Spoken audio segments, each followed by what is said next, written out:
Radio Voice of the Cross, sur le mont Garizim, sur le mont Garizim. Sois toujours comme ça, je veux que mon âme à chaque fois te réclame. Nous allons aller du côté de Douala. Bonjour, Pasteur Antoine. Bonjour, bien-aimé. Content de t'avoir sur Radio Voice of the Cross, la 97.5 FM. Alléluia, content également de faire partie de vôtres ce matin. Merci beaucoup, le plaisir est partagé. Et toutes nos excuses à nos auditeurs de Douala qui ont été attendus ce matin. Oh, ils vont certainement entendre.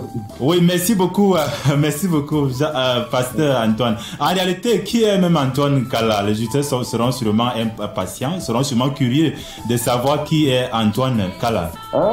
Antoine Kala, c'est un frère en Christ, c'est le dirigeant des jeunes de l'église de Douala, et dans le ministère, c'est également le responsable coordonnateur des mouvements des jeunes dans le littoral, Sanaga-Maritime, Mungo, et dans le sud-ouest également, et le Nkam. Donc, et l'un des responsables dans l'église de Douala. C'est un peu toutes ces casquettes qui couvrent la personne. Ok. Oui, merci beaucoup, Pasteur Antoine. Pasteur Antoine, nous te donnons l'occasion également de saluer ceux-là qui sont à côté de suivre actuellement. Je t'assure, ils sont nombreux. Je suis très content de pouvoir être des vôtres, comme je l'ai dit ce matin. Déjà, très chaleureusement, je commence par mon ami Jacques Jude, qui certainement est avec vous en studio ce matin. Le frère Léopold, toi-même et toute l'équipe en studio. Et puis, tous les bien-aimés auditeurs de Radio Voice of the Cross à travers le monde, aussi bien que ceux qui dans la ville de Douala me suivent en ce moment, que le Seigneur bénisse abondamment chacun d'entre vous. Amen. Merci beaucoup, Antoine. Et comment va Douala ce matin, Antoine? Par la grâce de Dieu, nous nous sommes bien réveillés. Il y a un beau soleil qui pointe à l'horizon, là, qui est déjà là. Merci beaucoup de nous avoir honorés et surtout d'avoir honoré le Seigneur, parce que tu es venu là, si nous t'avons invité, c'est pour témoigner les bontés de l'Éternel de Dieu dans ta vie. Allô? Nous venons de perdre Douala, nous allons le reprendre. Oui, bien aimé frère. Toutes les excuses, toutes nos excuses, pasteur. Okay, sont les aléas de la technique. Vous êtes pardonné, bien aimé. Merci beaucoup. Alors là, pasteur Antoine, nous te donnons l'occasion de rendre grâce au Seigneur pour les bontés de Dieu dans ta vie. En fait, c'est là, en fait, le but de ce programme. Gloire à Dieu. Principalement, je rends grâce au Seigneur pour le privilège d'être sauvé. Je crois que c'est la plus grande de toutes les bénédictions que j'ai eues dans ma vie. Le fait de connaître le Seigneur Jésus-Christ et surtout d'avoir connu le Seigneur Jésus-Christ très jeune. J'ai reçu le Seigneur Jésus-Christ dans mon cœur à l'âge de 10 ans et ma vie n'a plus jamais été la même. Je crois que le Seigneur Jésus-Christ dans ma vie depuis l'âge de 10 ans, c'est ça qui fait la différence avec tout ce qui entoure ma vie. Je bénis le Seigneur également pour la merveilleuse famille de la communauté missionnaire chrétienne internationale. Pour moi, le privilège d'avoir été sauvé aussi jeune et puis d'avoir grandi dans un ministère comme le nôtre, là où les jeunes occupent une place prioritaire, les pasteurs qui nous enseignent tout le temps, les nombreux camps des jeunes, les retraites des jeunes. Honnêtement, c'est l'une des plus grandes choses qui a influencé ma vie et pour laquelle je ne serai jamais assez reconnaissant au Seigneur. Je bénis le Seigneur également pour ses bontés envers moi manifestées à travers les relations. Je bénis le Seigneur pour mon épouse. Je bénis le Seigneur pour la grâce qu'il m'a donnée de l'avoir pour époux. Et puis tous ces investissements dans ma vie pour s'assurer que je sois un leader qui satisfait le cœur de Dieu. Je bénis le Seigneur pour les pasteurs vraiment qu'il m'a donné. Parce que honnêtement, tout cet encadrement spirituel, je crois que c'est ça qui a beaucoup déterminé ce qui est de ma relation avec Dieu. Enfin, je voudrais rendre grâce au Seigneur pour le privilège que j'ai de pouvoir le servir. Je crois que c'est également l'une des plus grandes bénédictions que j'ai dans ma vie, le privilège à mon âge de pouvoir servir le Seigneur, d'être pleinement impliqué dans la grande vision qui nous accompagne chaque jour de nos vies et d'avoir une part de contribution à apporter à notre succès. Ce sont là certaines des plus profondes actions de grâce que je ne cesse de faire monter vers le trône au Seigneur. Ah oui, mais merci beaucoup Antoine. En quelques mots, Antoine, ta conversion, elle a eu lieu en quelle année, en quelle occasion?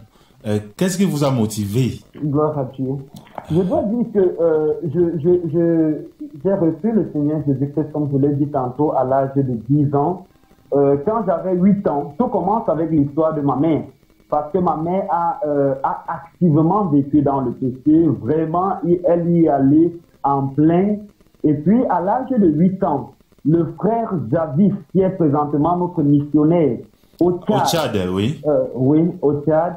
Javis Santam, il a rencontré, il lui a présenté l'évangile. Et c'était une grande dame dans le monde. Mais elle a été saisie par l'évangile tel que présenté par le pasteur, le missionnaire Javis, et elle s'était repentie de ses péchés. Ça, c'était en 90. Elle s'est repentie de ses péchés et elle a véritablement tourné le dos de façon radicale à toute cette vie immorale, cette vie impudique qu'elle menait avant, et elle a commencé à suivre Jésus.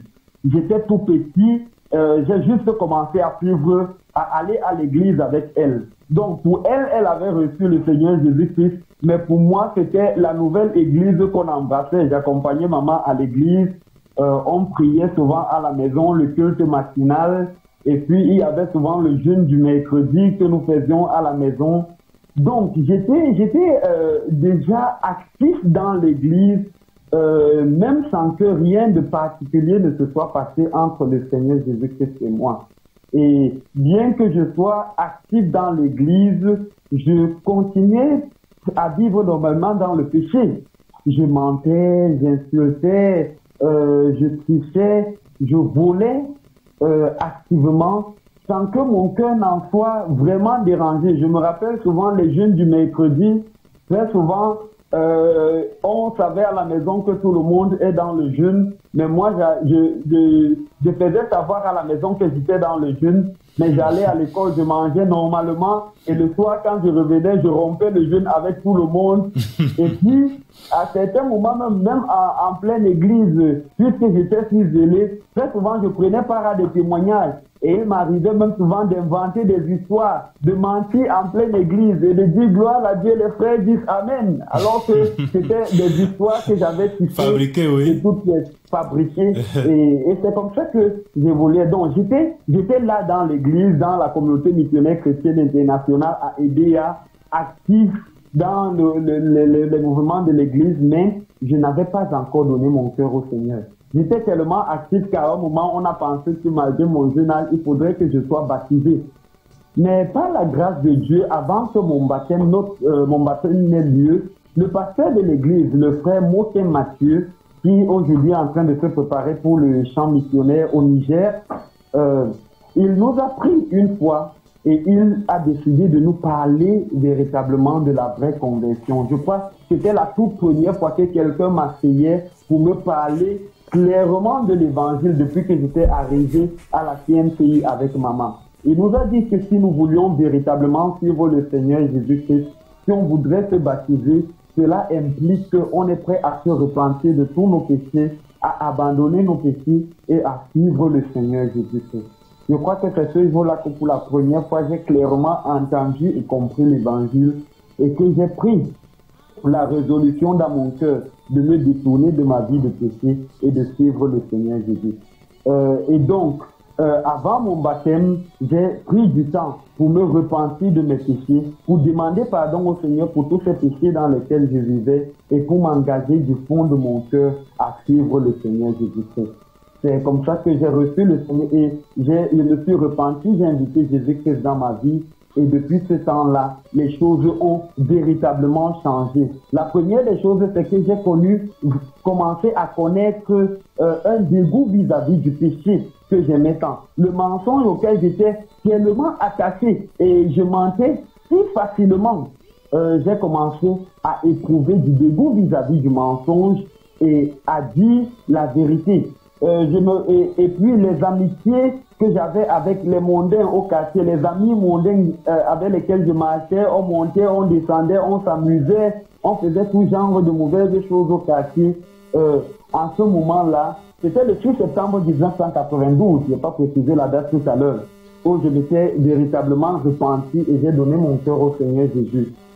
Quelques temps après, j'avais réuni. On nous avait enseigné à l'église que lorsqu'on reçoit le Seigneur Jésus-Christ, on ne garde plus les relations avec ceux-là qui ne marchent pas avec le Seigneur Jésus. Parce que on ne peut plus partager la vie de péché qu'on partageait avant. Alors ce jour-là, j'ai appelé tous mes amis au quartier. Mes amis au quartier, je les ai réunis à la maison. Je leur ai dit, écoutez, moi j'ai donné ma vie au Seigneur Jésus-Christ. Et donc, je ne peux plus marcher avec vous. Désormais, c'est terminé la relation qu'on avait entre nous. Et c'était tout le message que je leur avais donné ce jour-là. J'ai activement commencé à prêcher l'évangile avec un cœur sincère. Et je me rappelle à l'époque, on nous avait invités à un anniversaire. J'avais dit à mes amis que je ne viendrai pas à cet anniversaire parce que maintenant, j'ai donné ma vie au Seigneur Jésus-Christ. Les gens ont tellement insisté pour me faire arriver à cet anniversaire. Je suis allé à cet anniversaire. Malgré toutes mes résistances, je me suis retrouvé à danser encore avec les amis, les amis d'enfance et puis les gens du quartier. Mais ce jour-là, quelque chose de particulier s'était passé dans mon cœur. J'ai ressenti une tristesse profonde d'avoir trahi le Seigneur. J'ai ressenti comme un déchirement dans mon cœur. Je pense que c'était l'une des premières fois où je connaissais la véritable tristesse dans mon cœur contre le péché. Et ce jour-là, j'avais juste pris la résolution ferme de mettre fin à ces compagnies, de ne plus jamais aller dans les anniversaires, de ne plus rester en compagnie de ceux-là qui ne connaissent pas le Seigneur. Et c'est dans cette discipline-là que j'ai grandi. Je me suis davantage attaché aux frères. J'étais de plus en plus impliqué dans le Seigneur, dans l'évangélisation, dans la prière, dans la parole de Dieu. Quelque temps après, j'ai été rempli du Saint-Esprit et cela m'a porté à une communion. J'ai été baptisé dans le Saint-Esprit et cela m'a conduit à une communion encore plus profonde avec le Seigneur et à un engagement encore plus profond vis-à-vis de son œuvre. Donc c'est un peu ça qui a été mon parcours, depuis le temps où maman est arrivée dans l'église jusqu'à ce que je rencontre personnellement Jésus et que j'entre dans son service. Je chanterai ton amour en l'union avec les anges. Je chanterai ton amour à jamais. Je chanterai ton amour en l'union avec les anges. Je chanterai ton amour à jamais. Je te loue et je t'adore en concert avec les anges. Je chanterai ton nom à jamais.